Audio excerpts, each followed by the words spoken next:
பரலோகத்திலிருந்து இறங்கி வந்துள்ள மானிட மகனை தவிர வேறு எவரும் விண்ணகத்திற்கு ஏறிச் சென்றதில்லை. பாலை நிலத்தில் மோசேயால் பாம்பு உயர்த்தப்பட்டது போல மானிட மகனும் உயர்த்தப்பட வேண்டும்.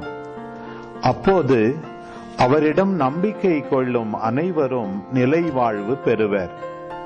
தம் ஒரே மகன் மீது நம்பிக்கை கொள்ளும் எவரும் அழியாமல் நிலை வாழ்வு பெறும் பொருட்டு அந்த மகனையே அளிக்கும் அளவுக்கு கடவுள் உலகின் மேல் அன்பு கூர்ந்தார். உலகிற்கு தண்டனை தீர்ப்பளிக்க அல்ல, தம் மகன் வழியாக அதை மீட்கவே கடவுள் அவரை உலகிற்கு அனுப்பினார்.